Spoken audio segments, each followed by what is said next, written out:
Hey ladies, how's it going? Slipknot is back. They kicked out their drummer a couple months ago, and now, just ahead of the sick new world, they have to start playing shows again with a drummer. So the world was speculating, who's the new drummer? What are they gonna do? I hear Sepultura just lost their drummer. Is this guy gonna be the drummer in Slipknot? And yeah, it's the guy from Sepultura. He's the new drummer in Slipknot. That's the guy. But that's not even really the story. The story comes in here, because last night, as a time of recording, Slipknot hit the stage in Pioneer Town, California at a small club, charged people $9, no barricade, to play a bunch of old songs in their old red jumpsuits with their new drummer. Drummer reveal nostalgia trip is the theme of today's video. So hit like, press subscribe, and let's see what this is all about. Is this new drummer a good new drummer? So we got 3 songs pulled up over here from last night's event,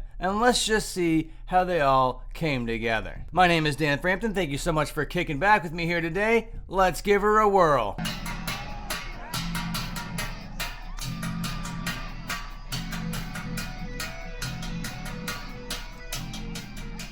Oh my god.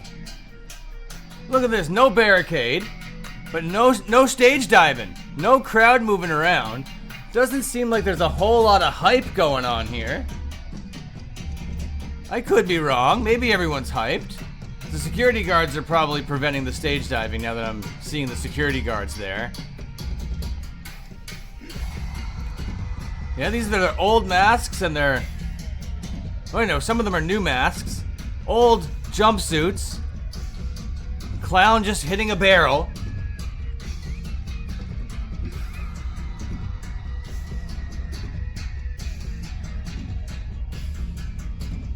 Man, to think that clown guy, the guy that's just out here hitting that barrel, to think that he's the leader of this band is crazy to me. This guy over here, staring emptily, is that a word? Into the audience? Just, I am the master of this band. I do everything. I control all the guys. I kick out all the drummers. I cause all the drama.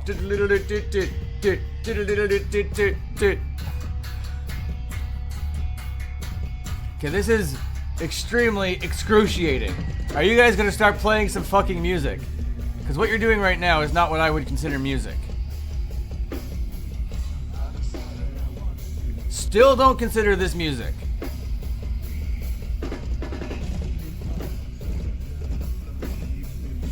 Oh my god. Our clown moved over to another just random thing to hit. Okay, now we got some headbanging going on. Now that's something-ish, right? I don't see the reason to kick out all these drummers just to replace them with the Sepultura drummer. I'm not really noticing a real vast improvement in the band's direction here with this new drummer.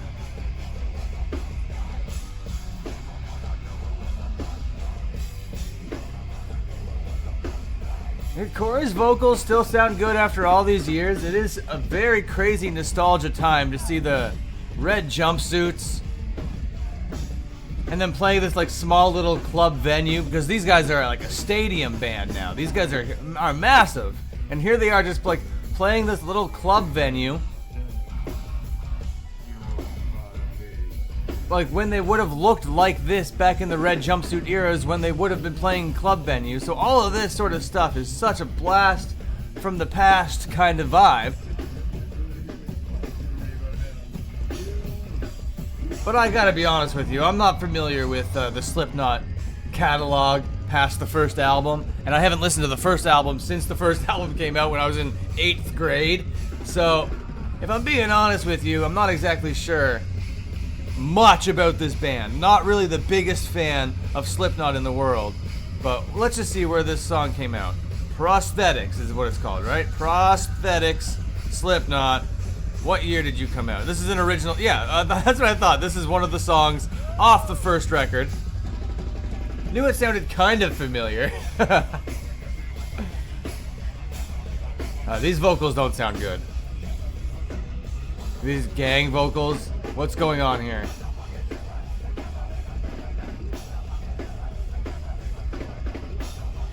Huh? What? I mean, I guess if you're like a huge Slipknot fan, this would be like a huge hype feeling that I would be getting right now. And maybe this is all for me to forget about the drummer drama that was happening last year. Maybe this is all just to make me go, oh my god, red suits, masks, $9 at a random club in California, right before Sick New World, where they're gonna play in front of hundreds of millions of people. This is making me feel so good to be a Slipknot fan. I forget all about the controversies. I forget all about the dramas. Look at him back here with his mask. The drummer, it was so hard to see him, but his mask looks like it's so low effort. All these other masks, well, not all of them, but some of them look very high effort mask. The drummer, not so much. Wait till we get a good peek at the drummer. Mr. Sepultura, Eloy Casagrande. What's his name? Eloy Casagrande. Alright, well that was the first song. Second song, Disaster Piece. Jay Weinberg. They kicked out Max Weinberg. No more Conan O'Brien. No more Late Night Show. No more Fun Times. No more Family Function. Get out of here. This isn't time for you. This isn't time for fun. This is time for red jumpsuits, old masks, and nostalgia with a new drummer, okay? This guy has nostalgia vibes with his old band Sepultura, but don't worry about Sepultura right now. We're not here to worry about Sepultura. We have our drummer up here with 4 kick drums. Like, the guy has 4 feet to control 4 kick drums. What is the sense of having 4 kick drums on your set of drums when you don't have 4 feet to do it? Do you want like a double kick when you're over here, then you want a double kick when you're in the middle, and then you want a double kick when you're over here? Is that what you need to do? Is this how you're playing the drums back and forth like this? Oh yeah, here we go. And now the next thing I'm wondering is when you see Slipknot at a big venue, maybe at Sick New World, or maybe at like a big stadium or whatever, is the Sepultura drummer, Eloy Casagrande, gonna go up there and do like the whole tracked drum kit around the whole set, upside down, doing the little drum solo kind of thing that Joey Jordison used to do, that Jay Weinberg used to do? How do I know all the members of this band, alright? And I'm not even a fan of this band. Next song over here is called Psychosocial. This is coming to us from a different YouTube account. This is coming to us from Daryl.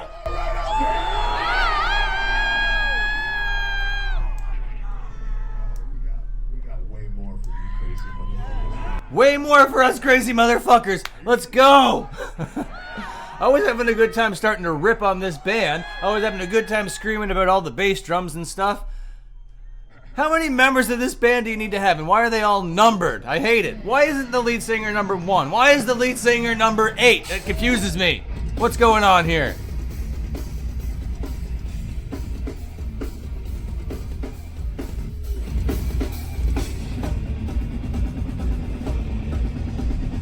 When did Psychosocial come out? I need to know when Psychosocial was a thing. What album is Psychosocial on?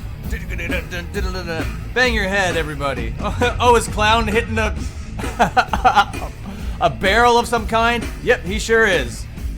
We got some real Saint Anger vibes going on here. Psychosocial. That's an awful name for a song. This is from the album All Hope Is Gone. Psychosocial is a song by American heavy metal band Slipknot, released as the second single from the band's 4th studio album, All Hope Is Gone, in 2008. So we're crawling through the track list. They're bringing things from the olden times. They're bringing things from the mid times. And these security guards are not looking like they're having a good time out here being here today. Lots of frowns to be had. This guy's losing his hair a little bit of a receding hairline. Can relate. This guy's got a nice little fade going on back here with a nice little comb over. This guy at the very end over here doesn't really care about his hair really so much, I don't think. It's just a regular standard cut. That's right, you got me out here looking at the security guards' haircuts when I have Slipknot in front of me. That's how little I care about Slipknot, alright? You didn't make me forget about the drummer drama. I'm still angry about the drummer drama. All of that stuff about the Conan O'Brien family function that I can't go to are still the reasons why I am so hot about this. I am so angry. I am steamed about the fact that I will never be at that family function. And it's not like I would be at that family function to begin with, but just knowing that I lived in a world where the Slipknot world and the Conan O'Brien world were together. I'm still on about this. I gotta move on. I got to move on. That's the healthy thing to do in life, is when you know something isn't a thing, don't dwell on it. You can't dwell on stuff that you can't control. You just gotta move past. So I'm out here, watching a nostalgia Slipknot set, I guess, surprise out of nowhere, and I'm learning valuable life lessons about patience, about not being able to control everything in the world, about moving on, about emotional stability, about the importance of rock and roll music.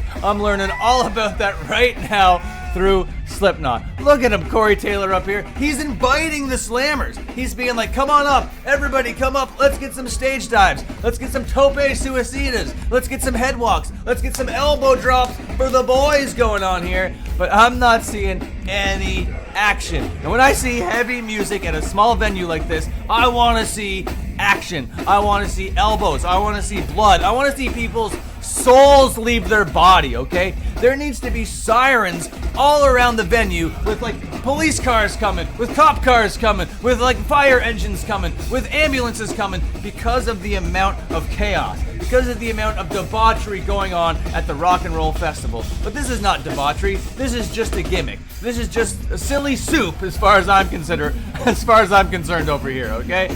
Not really loving it so much, but it just does feel like Slipknot is still Slipknot from when I was in 8th grade or whatever. And because they wear their masks, you don't see how like 70 years old they are. They just seem like Slipknot, ageless Slipknot. So they can put these masks on future members, on like 8-year-old boys right now that are gonna bring Slipknot into the future, into the year 3000, okay? That's where Slipknot is gonna be. They're gonna be the legendary bands of legendary bands, your favorite band's favorite band, heavy metal band of all time. Oh, you think the Misfits are gonna be legendary, iconic band? No. You think Black Sabbath? No way. You think Iron Maiden, Judas Priest? No, go away with you with all these bands over here. Slipknot is here to replace all the heavy music of all time. Oh, did you hear that new Knocked Loose song with Pappy? You don't need that song anymore, because now we have this. Now we have Slipknot back in the red, back in the old masks, back with a new drummer. We don't need any other heavy metal music ever. It's all over. Hellfest is now Slipknot Fest. Here we go. Well, that was all the songs that was available for us to react to. And I gotta say, I didn't really feel too much about it. It's alright, it's a fun time to just scream over top of, I guess. But I'm not a huge Slipknot guy. The new masks and the old jumpsuits and the new drummer and the whatever else is not turning me into a Slipknot guy. It's not making me forget about the drummer drama. I still feel really bad about Jay Weinberg and like the dream that he was living that was ripped away from him because of this clown guy that is just out there hitting like a Lars Ulrich St. Anger snare drum for the whole thing, which we've determined in like 30 years ago that we hate the sound of. So why are we letting clown get away with it? Anyway, that was Slipknot. That's the news. They're doing their thing. They're back. They're probably going to be putting out a new record or whatever. They're doing Sick New World this weekend. Go check them out, I guess, on the main stage. Having lots of good time. I just made a video about Sick New World and the disgusting depravity of segregation that is going on those festival grounds. So if you want to go watch that video, go watch that video. But for now, you're in the end gang. You made it all the way to the end of the video. That means you're in the exclusive club we have here on the channel called the End Gang. You're the best. Thank you so much. Press like, hit subscribe, and watch this other video. Okay, see you later.